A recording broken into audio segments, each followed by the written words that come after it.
একটি ছাদ যখন শাটারিং করা হয় তার প্রসেসিং গুলো আমরা আজকে কিছুটা আপনাদেরকে দেখাবো। আজকে যে আমরা যে ছাদটা শাটারিং, এখানে কিন্তু অলরেডি বিম আমাদের শাটারিং হয়েছে। বিমটা কত ফিট মানে কত ইঞ্চি আর কি নিচে ঝুলবে, আমাদের যে পারগুলো কত ইঞ্চি পর পর মারতে হবে, এটা কিন্তু অনেকেই যাই হোক ভুল করে অনেক সময় গ্যাপ বেশি করে দেয়, তখন কিন্তু এই পারগুলো ভেঙে যাওয়ার সম্ভাবনা থাকে।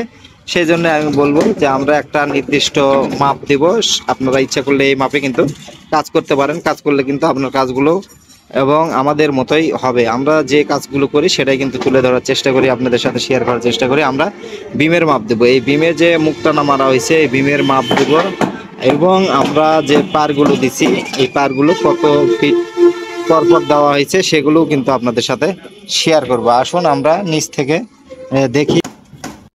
আমাদের কিন্তু পারগুলা দুই সাইডে মারা কিন্তু হয়ে গেছে। আমরা এখন এইগুলো যে আমরা কিভাবে কাজ করছি দেখেন, এই কোনাগুলো যখন আপনারা মারবেন এই কোনাগুলোতে কিন্তু অবশ্যই আপনাকে শল দিয়ে দেখতে হবে যে শল ঠিক আছে কিনা।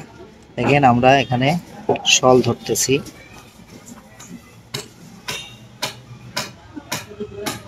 শলটা কিন্তু আপনারা ছেড়ে দিয়ে দেখতে হবে। অনেক সুন্দর শল আছে, যাই হোক ক্লিয়ার আছে। ক্যামেরার আলোর জন্য একটু বোঝা কম যাচ্ছিল। এখানে যদি আমরা ধরি, এখানেও কিন্তু আমাদের শলটা কিন্তু ক্লিয়ার আছে। এই লোকটা খেয়াল রাখবেন যাতে শলটা ক্লিয়ার থাকে। এইরকম কোনাগুলো জায়গায় কিন্তু সব জায়গায় কিন্তু আপনার শলগুলো চেক করে নিতে হবে। এই জায়গাটাও আমরা চেক দিব যে আমাদের ঠিক আছে কিনা।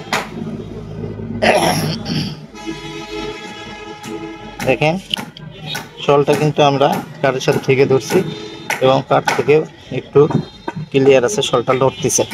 এইভাবে কিন্তু প্রতিটা সব কোনায় কিন্তু আপনাদের শাল কিন্তু চেক করতে হবে।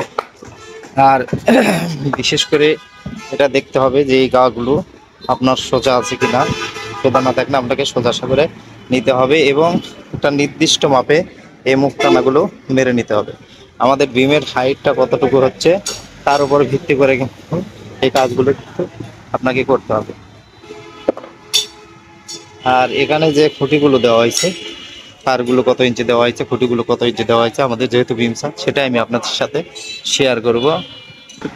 আমি প্রথম অবস্থায় মুখ টানাগুলো আপনাদেরকে চেক দিয়ে দেখাবো। দেখেন কিন্তু আমাদের 10 ইঞ্চি বিম, 10 ইঞ্চি আছে। আর এই টানাগুলো অনেক সময় দেখা যায় যে একটা পরপর মারে, একটা পরপর, এই একটা পরপর কিন্তু এই টানা মারা যাবে না। অবশ্যই একটু ঘন করে মারবেন যাতে আপনার বিমের জায়গাটা কিন্তু সোজা হয়। এইখানে মারা হয়নি, এখানে দেখেন এখানে যে টানা মারা হয়েছে এখানে একটা মারা লাগতো। এখানে কেন মারা হয়নি সেটা আমি আপনার কারণ দেখাচ্ছি। এই জায়গাটায় একটু কম আছে বিম, দেখেন এই জায়গাটায় অ্যাকুরেট আছে বিধায় এই জায়গায় কিন্তু মারা হয়নি। আর সব জায়গায় কিন্তু আমাদের এইভাবে 10 ইঞ্চি আমাদের কিন্তু অ্যাকুরেট করে নিতে হবে। আর বিমের হাইটটাও কিন্তু আমাদের 10 ইঞ্চি আছে। বিমের হাইটটা কিন্তু আমাদের 10 ইঞ্চি। এই পাশে যদি দেখাই আমরা, এই পাশে দেখুন বিমের হাইটটা কিন্তু 10 ইঞ্চি আছে। এবং আমাদের যে খুঁটিগুলো পারগুলো যেগুলো মারা হয়েছে এই পারটা যদি আমি আপনাদেরকে দেখাই, এই পারের মাপটা আমাদের আছে 24 ইঞ্চি পরপর, সেন্টার টু সেন্টার 24 ইঞ্চি। এবং আমাদের যে সুতা টাঙানো হয়েছে, এটা খুঁটি মারার জন্য সুতা দেওয়া হয়েছে এটা কিন্তু আমাদের যে লোহাটা আছে এই লোহার সাথে কিন্তু আমরা বেজে দিব। লোহার সাথে বেজে দিছি, দিয়ে কিন্তু এখানে আমাদের যাই হোক 26 ইঞ্চি পরপর হয়েছে, 26 ইঞ্চি পরপর কিন্তু দেওয়া হয়েছে। আর অনেক জায়গায় হয়তো একটু কম বেশি কিন্তু হতে পারে, সেক্ষেত্রে হয়তো বা এখানে আমাদের যে 27 ইঞ্চিও কিন্তু হতে পারে। এই পাশ থেকে পাশে 26 ইঞ্চি পরপর আছে এবং প্রতিটা জায়গায় কিন্তু আমাদের যে খুঁটির মাপটা আছে এটা কিন্তু আবার 25 ইঞ্চি করা হয়েছে এই পাশে। এভাবে কিন্তু আমরা শাটারিংটা পুরোটাই করে নিব।